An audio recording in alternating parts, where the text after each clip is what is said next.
Ashok Sharma x MLA। आज 3-4 दिन से डिफरेंट तहसील्स में पटवारी जो हैं वो तहसीलदार साहिबान का नाम लेके और रेवेन्यू ऑफिसर्स का नाम लेके तमाम नंबरदार चौकीदार्स को बार बार ये कह रहे हैं कि आप की अपॉइंटमेंट ख़त्म हो गई और आप नए लोगों के नाम दीजिए जो 12th पास हूँ और 30 और 40 साल की उम्र में हूँ। अगर हम सही मानों में देखें तो नंबरदार और चौकीदार का इंस्टीट्यूशन बहुत पुराना है। महाराजा के टाइम से लेके आज दिन तक ये एक बेसिक इंस्टीट्यूशन है जिसकी बुनियाद के ऊपर सारा काम जो है और ख़ास करके जो रेवेन्यू महकमा का काम है वो निकलता है। और नंबरदार और चौकीदार इंस्टीट्यूशंस ने बहुत आज़ादी के बाद भी और उससे पहले भी बहुत काम किया है। ख़ास करके हमारे राजौरी पुंछ में तो मिलिटेंसी के दौर में इनका अहम रोल रहा है और इन्होंने देश की खिदमत के लिए मिलिटेंसी को कर्ब करने के लिए अपना जान की आहुति तक दी है।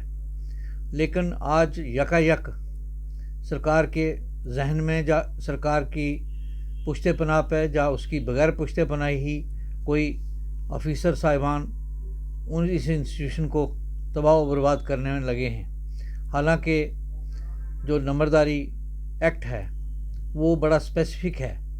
और जो नंबरदारी रूल्स हैं 2005 के वो भी बहुत कैटेगरिकली क्लियर हैं कि ये इंस्टीट्यूशंस बहुत इम्पॉर्टेंट हैं और इन इंस्टीट्यूशंस में यहाँ तक कहा गया है, रूल्स ये बताते हैं कि जिस फैमिली का एक नंबरदार हो, अगर वो उनकी डेथ भी हो जाती है या किसी वजह से वो बीमार होते हैं और काम नहीं कर सकते, उसी परिवार का कोई व्यक्ति जो है वो ये काम संभाले, क्योंकि ये एक लीगेसी है जो एक परंपरा के तौर पर समझा जाए या कानून के तौर पर समझा जाए हुई है। और मुझे ये कहते ये फ़ख्र होता है कि इस इंस्टीट्यूशन को नंबरदार और चौकीदार को 98 रुपये या 100 रुपया माहाना ऑनरेरियम दिया जाता था। गुलाम नबी आज़ाद यहाँ चीफ मिनिस्टर आए और उन्होंने इसको बढ़ाया, इस इंस्टीट्यूशन को स्ट्रेंथन करने की कोशिश करी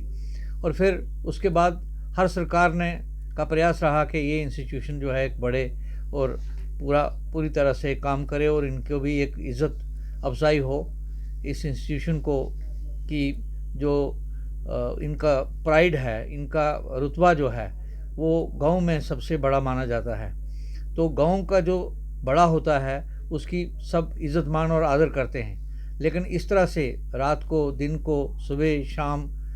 इन लोगों को टेलीफोन्स करने और उनको कहना तुम निकल गए हो, ये बगैर किसी नोटिस के, बगैर किसी कानून के बदले हुए, बगैर कोई रूल्स बनाए हुए किया जा रहा है।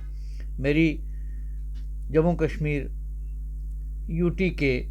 लेफ्टिनेंट गवर्नर साहब मनोज सिन्हा साहब से और यहाँ के चीफ सेक्रेटरी अरुण कुमार मेहता साहब से और रेवेन्यू सेक्रेटरी साहब से दरख्वास्त है कि फौरी तौर पर इसमें इंटरवीन करें और ये जो एक इस इंस्टीट्यूशन को दरम बरम करने की कोशिश हो रही है, जा अफवाही तौर पर यह किया जा रहा है, जा किसी लेवल पे एक साजिश हो रही है, इसको रोका जाए और एक बाकायदगी तौर पर एक स्टेटमेंट जो है सरकार की तरफ से जारी हो कि असल बात क्या है। क्योंकि किसी भी इंस्टीट्यूशन को यूं ही तबाह करना जो है वो ना ही शोभा देता है और ना ही उन लोगों को जो हज़ारों लोग इस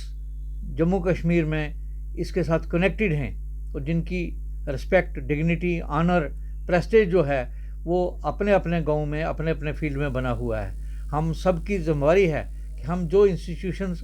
अच्छी तरह काम कर रहे हैं, जिनका हम सबको फ़ायदा रहा है, जिनका इस पुरानी आज की टूटी फूटी यूटी को